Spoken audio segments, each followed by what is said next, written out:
At this point, it's no surprise to see Man United on the end of a poor result. A difficult watch on Derby Day ended 3-0 for Liverpool, though it could have been many more. In this video, we break down how it happened, the fallout from the game, and what needs to change for Manchester United. These are the big talking points from Manchester United 0, Liverpool 3. Alright, we're here in the aftermath of Liverpool 3, Manchester United 0. A very poor result, I think, for Manchester United. How would you summarise the game, Harry? Wow. Where do I start? United, it was another thrashing in their own backyard to Liverpool. Wasn't as bad as the other one, but it was still very, very bad. I think there's a lot to talk about. I think Old Trafford summed it up really. There was a chorus of boos at several opportunities in the game, and I think that says it all. The fans are starting to have enough of these ridiculous results. I mean, United 3-0 I think is quite nice to United, to be honest. I think Liverpool could have got more, and realistically United deserved to concede more. They were torrid, really. It's horrible to watch when a team look so out of their depth. They were so out of the game. They didn't really stand a chance. I mean, Diallo came on and they looked decent for 5-10 minutes, but apart from that, they were miles off Liverpool. Yeah, definitely. I think the most damning indictment on United is that this result isn't a shock now. Yeah. Losing 3-0 to Liverpool were their biggest rivals. For years now, the two clubs have locked horns, they've been rivals for ages. And yet now, Liverpool beating United 3-0 is just not a shock. It's not a surprise. And I think that's the most damning indictment of how far United have fallen, really. And yet nobody seems to realise it. They keep throwing more money at the problem and it doesn't work. And they're just going to keep being on the end of these ridiculous results. And you look at the fact that Liverpool this summer have gone through a period of change. They've got a new manager. And you think, maybe this is a chance for United to strike. When Liverpool don't perhaps know what they're doing just yet. Where they've still got things to figure out.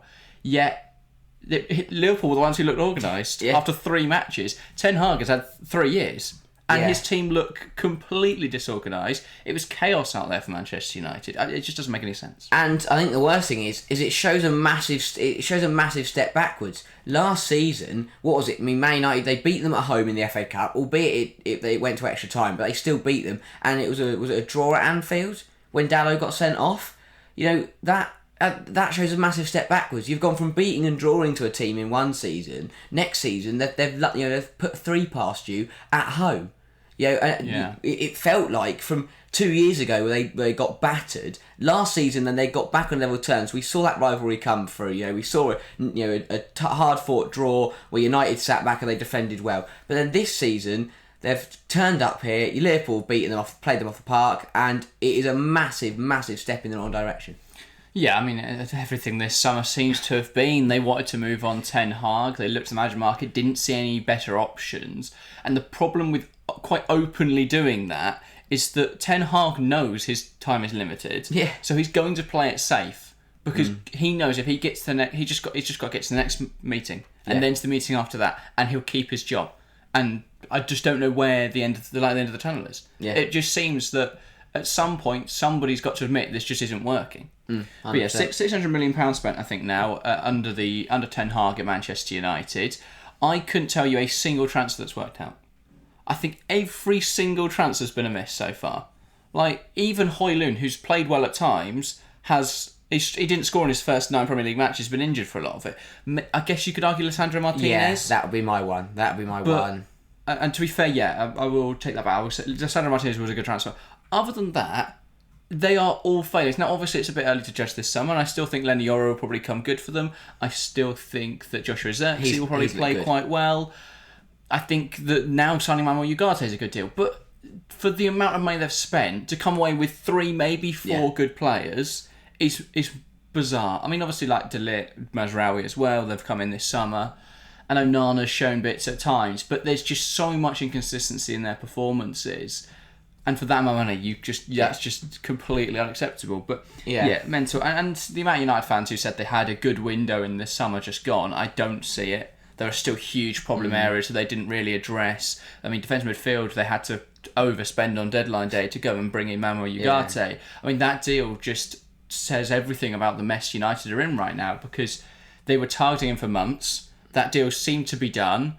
PSG wanted too much, and United pulled out of it. Then they've watched Casemiro play, and gone, well, actually, we do need him now, and they've overspent on him, £60 million on Manuel Ugarte. It's a huge fee. Initially, they were looking at a loan move with an option to buy. I know PSG wanted money up front, but it's terrible negotiation where they go for months. We're tightening this guy. It takes them ages to actually get a deal done. Then when they do get a deal done, they're not happy with the deal, so they just spin it off. And then a couple of weeks later, they panic and spend loads of money on him. But it's just everything that's wrong with Manchester United right now, especially when you look at the options in defensive field that were on the market. Players like João Palhinha, who joined Bayern Munich for about 40 million, I think it was, and yet they missed out on that, and they've spent £60 million on Manuel Ugarte. So, yeah, mind-boggling. Let's talk tactics, because Manchester United don't have any. Well, they do. It just seems they're all in complete juxtaposition to one another, because what they like to do is press really high. Now, naturally, you would assume that they have a high line, but they don't. So everyone is so spread at the moment because they press high and leave loads of space in the midfield because everyone drops deep. Yeah. And so everyone is isolated in this out possession structure, and it's so easy to play through. It just feels like the attack isn't communicating to the defence. It's like you've got a horse. It's one of those horses with people inside it. Now, if you all walk at the same time, that's going to work. But if the front walks and the defence and the back doesn't, the front's going to leave the horse and the horse is going to get split in two. That's the problem at the moment for Manchester United. They're just getting pulled apart almost by themselves. Yeah. And that's a real issue. I mean, as I say, everything's juxtaposed. They build up slow and deep, and then they spring it forwards, and they try and then they try and go over the top oppositions. It just doesn't make any sense. Yeah. I don't get what United are trying to do. In possession, out of possession, it's all illogical. And I just don't... I feel that Ten Hag is trying too many tactical things. He's got to simplify a bit. Because you look at Slot, and it's not even overcomplicated with Slot. He's just put a structure into very good players, and they have comfortably won their first 3 matches, and they look like they're going to challenge City for the title potentially this year. Now, I still think they need to be tested against top opposition, because I don't think United are that right now. But you can see what a good squad can do in a decent structure. Ten Hag has no structure, and too often he relies on individual players to come 100%. Through and win games. I mean, even in this one, if it weren't for Alisson, they may have scored, but they only got those opportunities through bits of really good individual play, like Mainu carrying that ball forward, like Xerxes getting into the right sort of areas, Bruno being able to pick him out. Moments like that happen because they have good players, not because Ten Hag's doing anything interesting. Tactically, they're an absolute disgrace. Yeah. Absolute disgrace. And that's the weird thing is that, as you say, Slot came in, he put a structure into good players. Ten Hag's got the good players, and this is why, for me, that we spoke about in pre-season, there are no more excuses for Ten Hag, because I think, there's still a few problems with personnel-wise with that United side, but the core of it is a very, very good side. You've got some very, very good players. Xerxes looked really sharp. He's looked pretty decent, as you say. He's already got a goal in the first game. He can't get a start to save his life at the moment. And again, same with Diallo. I think he's one of the best players for United in the first 2, especially against Brighton. I think he looked really sharp. I mean, he missed that chance from that ball in from Diallo, but he still looked really sharp. Benched again, and there's still it's the personnel selection that is I think lets United down most, because I can't understand it. I'd love to ask Ten Hag, why do you keep playing Rashford? Why do you not start your striker? Why don't you start Diallo? Why don't you start all these really good players on the bench? It's unexplainable. No one else can explain it apart from Ten Hag, because no one with a reasonable, sensible head can look at that and go, that's the correct decision. Yeah, well, I think this next point or graphic really shows or demonstrates what you're talking about there with Marcus Rashford. This is the passing network between Manchester United and Liverpool, and it shows the difference. This is the most bizarre graphic I think I've seen in many years of talking about football, of doing this show. There's nothing that makes any sense. I mean, you've got Mainu and Casemiro stood on top of each other playing defensive midfield. You've got Mazraoui and Garnacho on the right wing stood on top of each other. The strikers are hugging around the middle of the pitch, and Rashford is up here. I mean, none of it makes any sense. And you look at Liverpool, and there's structure to it. You can see Trent's higher, you can see Salah's higher, but that's because Ten Hag is Slot's trying to get Salah in behind there. He wants Trent to get forward and support that attack. But then the strikers, obviously, while they will get forward, are also dropping in to combine, which Salah doesn't do because they want to get Salah in behind. And that's where they're creating those chances. United's system, Rashford didn't touch the ball according to this pass map, because he received the pass from the left back and that was it. Yeah. And then you look at the rest of the team, and it's just an absolute disgrace. I mean, Casemiro's most passes were backwards to the two centre halves, not even to the fullbacks, just to the centre halves. He played a couple of passes forwards. I mean, there's nothing good to analyse for this. There just isn't. It's an absolute mess at United right now. Absolute mess. Yeah. Ten Hag is... I mean, he's a tactical disgrace to the Premier League. Yeah. Like, it's just embarrassing. You see all these sides up and down the league playing all kinds of different styles, and I mean, most of it is now a version of whatever Pep does. But they're playing this, these tactically incredible systems. You look at Pep, Arteta, Maresca, Herzl, Iraola. Some of the really good examples. Postecoglou with his weird, wacky high line. United, there's just nothing. There's no identity. There's no explanation for what United try and play, and that is the main problem for Ten Hag. And this is where it comes down for United. This is where the hammer falls for Ten Hag, because as Neville said in the past with Moyes, with Mourinho, with all these other high quality managers, Van Gaal, whoever, everyone blamed it was the Glazers, it was the board. They've changed the board now, so if it doesn't work out now, it can't be the board because they've changed that. So it's got to be the manager. And when you look on the pitch, you see what earth is happening on the pitch. You look at graphics like that, and you just wonder, it is the manager, because that is clueless. He looks absolutely out of his depth. Yeah, and as a Chelsea fan, and I know obviously there'll be a lot of United fans watching this video, a lot of United fans at the moment criticise Chelsea quite heavily for what the club from the outside can look a bit of a mess at times. And every time I console myself with saying, well, at least we're not Manchester United.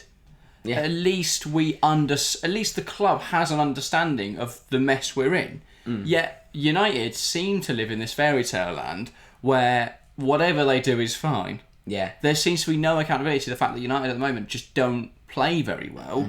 They're just all over the place at the moment.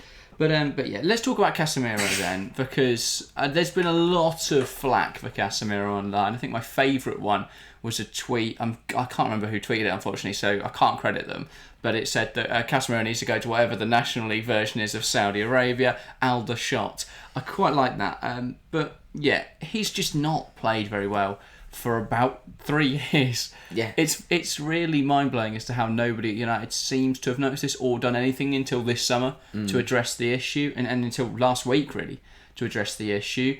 He's just not been on the pace of the Premier League since he got here, really. He had, I think the first season was okay, but he still had the bizarre incident where he tried to strangle Will Hughes.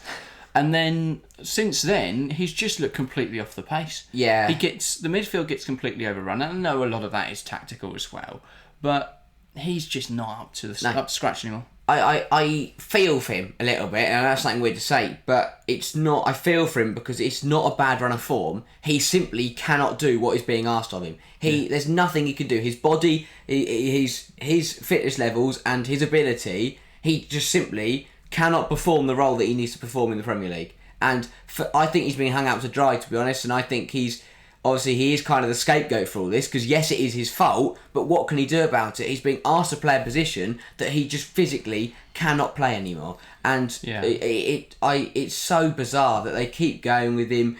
He can't put up with it. I mean, Carragher put it best. He's got to leave the game before the game leaves him. I did, yeah. I've seen that quoted quite a lot. I know that Gary Neville's pointing out on the commentary that the errors he made weren't due to his inability to be physically there, to be on the pace of the game. They were just really rookie mistakes. Yeah. So, yeah, it's just bizarre at the moment. Casemiro just not really up to speed, making way too many errors. That's got to be changed for me. He's got to come on. 100%. And they did make that change at half-time, and I think that was a strong statement from Ten Hag. Collier coming on for Casemiro. They brought on a 20-year-old to ensure they had the youngest pivot in the league against a Liverpool side who are the best in transition in the league. I mean, it didn't go worse than the first half. No, to be fair, I think they can take solitude from that. I don't think that Collier had a bad game at all. No. Considering the circumstances, but it's not the long-term solution. United have got to bed in Ugarte. And yeah, as I say, Ugarte should have been in the starting lineup from match week 1. Yeah. And yet, because they just messed around for PSG and they messed around with that deal and then overspent in the end anyways, it's the most United signing, isn't it? The fact that they've spent more money than they probably needed to in the first case. It's the same thing they did with Anthony, where they panicked a couple of days before the end of the window and ended up going, oh, well, he's 90 million. Yeah. Bizarre. But yeah, they just don't look. I mean, it's still disorganised at boardroom level, and you think, oh, Dan Ashworth coming in, those deals are going to be better, and I think the Euro deal was good. That's a good price. I think the Mazraoui De Ligt deal's okay. They're not signings I would have made because I don't think you need any more ex-Ajax players in Ten Hag's squad. But that's the deal they did make. It's all just, again, it's just a mess at the moment. Manchester United, it's just a mess. But yeah, Ugate's for me will probably start match week 4 once we get back from the international break. That gives Ten Hag 2 weeks to work with the player. I don't know if he's going on international duty, because obviously he probably will. But they're just rushing back in. I mean, that's the other thing I love was Gary Neville saying that United need an international break after 3 game weeks. It's gone so badly. Yeah. They need a reset, and that's the problem. I mean, you mentioned Anthony. It feels like they've given up on him, so that's just 100 million that they might as well just thrown down the drain. I did see there was another good clip online of Amad Diallo put out some shooting practice that they were doing on his Snapchat, and Anthony was the guy that you pass the ball into and then he lays it off, and someone said they're using him as a cone now. So Anthony's a bizarre one. What do they do with him now? Because he can't play in the Premier League. No. So what do they do? And I think the other thing is that United cannot be blinded, especially the fans or whoever, cannot be blinded thinking that when Euro and Højlund are back from injury, they're suddenly going to play better. That will not happen. Those 2 players, I think they'll come in and they'll do well, but they won't make a difference. They will not change what is going on. But as I said, I do feel, and I'd be intrigued to get the opinion of United fans in the comments, it felt like at Old Trafford on Sunday, it was starting to change. I think fans are starting to have enough. I mean, the boos that rang out when Garnacho was bought off rather than Rashford were obvious. I think, especially at half time as well, when they were already 2-0 down. Yeah, it feels like Ten Hag's losing everyone. The players, the fans. It's. I'm surprised he's still there, and I don't think he will be there much longer.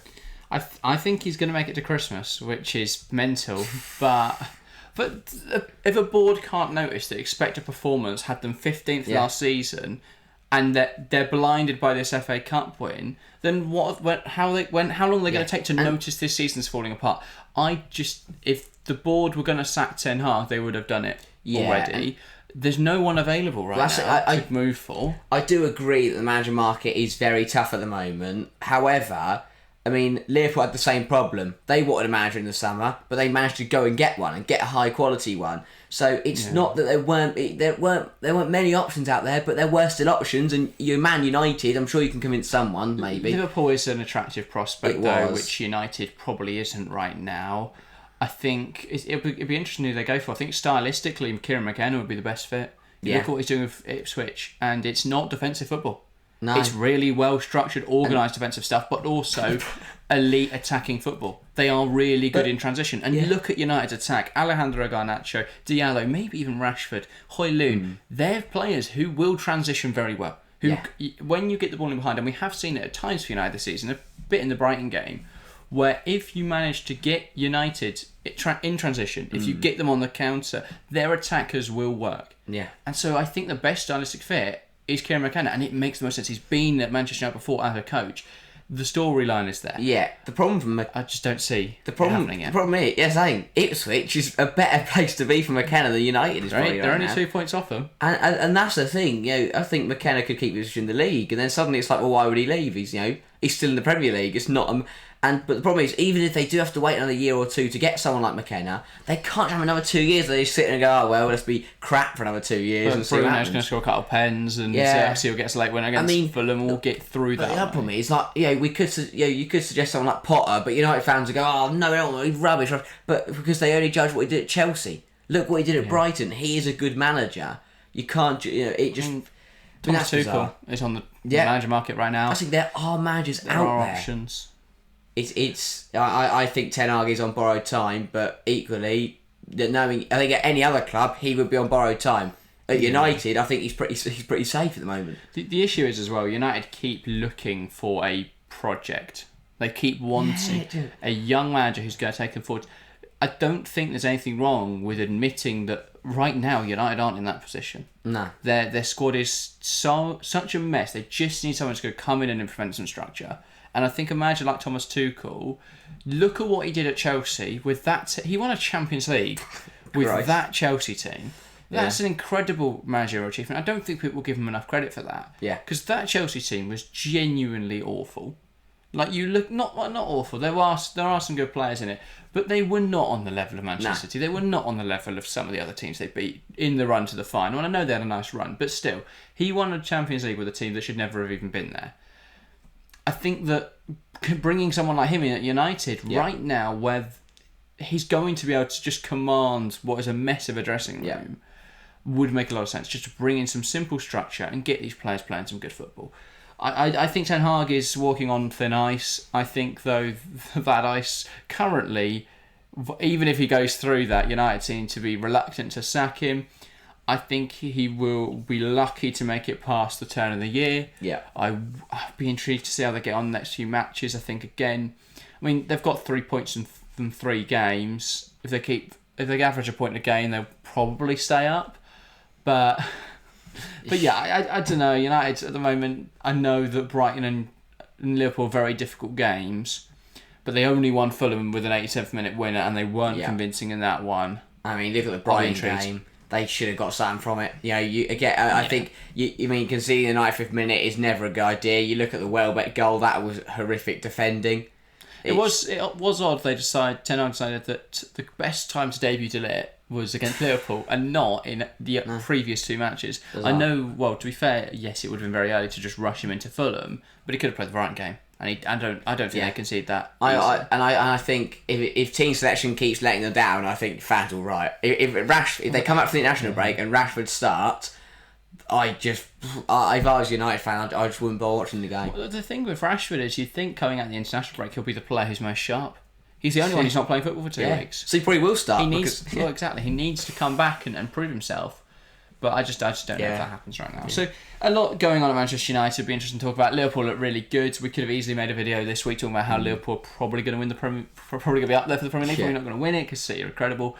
But I think they will challenge at the moment. It looks that way at least. So yeah, interesting stuff there. But United, they're just well off at the moment. Yeah, they will. Yeah. So it's going to be interesting to see how they get on. I think, yes, you can mitigate the Liverpool game by saying it's Liverpool, but Brighton really should be doing better. And it'll be interesting to see how they go for the rest of the season. Up next for United, I believe, after the national break, I was going to say Nottingham Forest, but they play Liverpool. I'm going to have to check now. But they need to get back to winning ways quickly. They do. Yeah, they really do. They can't finish 8th again. It's simply not good enough. And I think that's, just to touch on it quickly, is the comparisons between Ole Gunnar Solskjaer and Ten Hag. Ten Hag's won 2 trophies, yes, but he's finished 3rd and 8th in the league. In 3 seasons, Solskjaer was like 3rd, 4th, and another 3rd, I think, in there. They're all in the top 5, 6. He could win, yes, they could win another trophy, but if they finish 8th or 7th or 8th again, then that's not good. It's an interesting comparison. His trophy's better than league position. Yeah. As a Man United club, I think champions. Is winning an FA Cup but finishing out of Europe, is that better than getting Champions League football? I don't know. And Solskjaer didn't spend 600 million. Up next, it's Southampton away for Manchester United. A must-win. Well, obviously it's Southampton, and then it's Crystal Palace away again for Manchester United. Then Tottenham at home, Villa away, Brentford at home. Southampton's a must-win because it does not get easy. Well, Palace are a mess at the moment, but they did get a point against Chelsea, even if that was somewhat fortuitous. But so the next 2 for me need to be victories for Manchester United. I think they're on 9 from 5, and you can start to say they're having an okay season. Tottenham after that, Villa after that, Brentford after that. Those 2 have had great starts to the campaign. And outside the league, I mean, Barnsley in the cup is lovely. That should be a really nice win. FA 20 in the Europa League should be a win. Porto away in between Tottenham and Villa. Oh dear, that's going to be a tough one for United. I'll be honest, the one I'm looking forward to is Fenerbahce away on the 24th. Yeah, it's going to be really good. 100%. Because they lost, didn't they lose to Galatasaray? Was it Galatasaray? In the Champions League last year. Oh, they lost to some. I can't remember now. They lost to someone that's terrible. I want to say it was Istanbul Basaksehir a couple of years ago. Yeah, it was in Turkey. They've had a lot of terrible European results recently. Because last year they got dumped out of the Champions League groups and then Europa League. Yeah. They Sevilla, wasn't it? And Naziri masterclass. That weren't last year, that was 2 years ago. Because that's De Gea in goal, because he had a howler. There you go. Anyway, yes. Yeah, they went out bottom of their Champions League group this year, didn't they? Oh yeah, of Got course. They were absolutely terrible. bad. But yeah, it's going to be very interesting to see what happens for United in the next few weeks. Yeah. But that is everything from us today. If you want to keep watching our content, there's going to be another video on screen now. You can go ahead and click that. But that's everything for us today. Thank you very much for watching. Game all the comments below, and we will see you next time. See ya.